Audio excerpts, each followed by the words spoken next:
What's good? We're back in this thing. Today we're going to be going over another video effect from the TG KOMMAS Big STEPPA music video featuring NLE. It was edited by WILKO Visuals and Lurking Visuals. Shout out both of them. I mentioned WILKO in the last video, but I didn't know Lurking worked on it as well. So I'll have both of them linked below. Definitely be sure to follow them and support them because they killed this music video. If you're new here, what I do is a lot of music video tutorial breakdowns, effect breakdowns, vlogs kind of showcasing what I do on a day-to-day basis. So if you're not subscribed, be sure to do that. Let's go for 500 likes and 100 comments on this video. It really does help push my content to other people that want to see these types of videos, like music video directors, editors, people that are just interested in the visual arts. So that would be greatly appreciated. If you want to support the channel even more, you can go over to briandelmata.com and check out my texture pack. It helps you get that OG Lone Wolf style paper rip effects and transitions. I'll have a link to a playlist of tutorials that I've done on that pack specifically, and the website where you can buy the pack linked below. Lastly, if you're not following me on all social medias, Instagram, Twitter, join the Discord, all that stuff, go ahead and do that. I'll have them linked below as well. It's just a good way to interact with me and kind of just see my life besides the tutorials. But yeah, guys, that's enough talking. Let's get into the video and break down this effect. So like I said, we're going to be going over that infinite clone effect that's done in the music video. There's two different types. I'm going to be breaking down both of them. They're both pretty easy to do, and they both require you to use the roto brush. Go ahead and do is go up to the roto brush over here, double click on our layer, and then go and roto brush out NLE here. Like I said last video, this is kind of a harder one to roto brush out, so the edges might not be too good, but the better you can do, the better the effect will look. And it looks better when it's like a higher contrast background. Say if like the background was all white and he's wearing black, it would be easier. But since there's so many different shapes and stuff in this video, it's a little bit rougher of a mask, but we'll make do. If you have an easy background, you can always go ahead and click play. I like going next frame over and over again because I know it's gonna break here probably pretty soon, and I'm gonna have to change some stuff. It's actually doing a pretty good job so far. You can see it starts breaking around here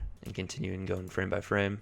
And be sure to get stuff like this when the subject's arm goes behind, because it will make the effect look better if you get those areas. Just correcting some of the spots that got messed up. And then once you've gone through every frame and made sure that you have a good rotoscope on each one of them, go ahead and click freeze down here. What that's going to do is just lock in the roto brush and actually mask out your subject. So you're not going to be able to make any changes to the actual roto brush path, but it's going to lock it out and actually mask out your subject. Then once it's gone through and froze everything, just be sure to click the close on the layer. That's going to actually show what you've masked out, and then you can go play and see if you have a good rotoscope. I think we did a pretty good job. Like I said, it was a little rough just because of the scene. So what I'm going to do, what I do to correct that most of the time is just bump up the shift edge, whatever you think looks good. And then maybe the feather like 7.5 instead of 5. I wouldn't go too crazy with the feather. Otherwise it starts looking it just starts looking bad in my opinion. So I keep it under 10 most of the time. And then what I do is go ahead and click on your layer and click Control D. What that's going to do is just duplicate your layer and go to the bottom layer and delete your roto brush. So that's top layer is just the masked out subject of NLE, and then the bottom layer is just the normal clip. So I'm just going to go ahead and choose how many clones I want for this video. I'm going to do 10. I think it looks the best, and I think it's just a good number where the effect takes place and it's not too long or not too short. So I'm going to go ahead and do is hold shift on my keyboard and click next frame. What that's going to do is just bring you over 10 frames. Then I'm going to click Control Shift D, and that's going to split the clip. I did it on the clone layer, and then just delete the excess. So the first one we're going to do is the infinite clone where it goes inside and it like kind of makes like smaller versions of NLE. So to do that, I'm going to go ahead and duplicate the layer, and then on the top layer click S for scale, go one frame in and drag it one frame over and make it go to 90. Then click Control D again, going one frame over, dragging 80, one frame over, and just repeat this process until you get down to 10.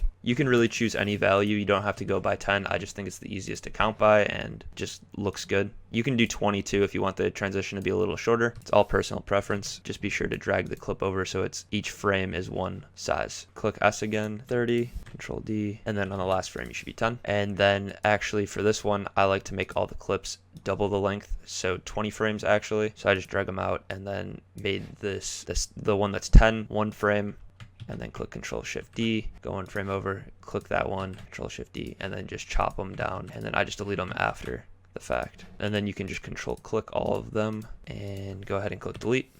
And then you can see you have that infinite zoom or infinite clone transition that kind of zooms back in and out. I think it's a pretty cool effect or transition that you can add to your music video that's pretty simple and doesn't take too much time. And obviously you can make each one last longer. You can change the values of the zoom, so you could go by 5 and have it do 20 frames, or 20 and have it do 5 frames. Basically do whatever you want. You can also add effects onto the clones to make it look different. And then for the second transition, I'm just going to make it 10 frames. It's where the clones of NLE pop out from behind them and kind of like bounce out and then bounce back in. This one's actually really simple as well. What you're going to have to do is duplicate your layer, and actually this time leave the clone that you're not doing anything to on the top. On the bottom layer, go ahead and click key and keyframe the position, and then go to the last frame. I'm going to go to the frame before the last frame and drag it out a bit, and then you can go ahead and just duplicate the layer each time. And what that's going to do is it already has the keyframes built in, so you don't really have to do much. You can just drag each one out to however you want. You can do it even each time. I just do it by eye. I think it looks pretty good, and I'm just going to do 1, 2, 3,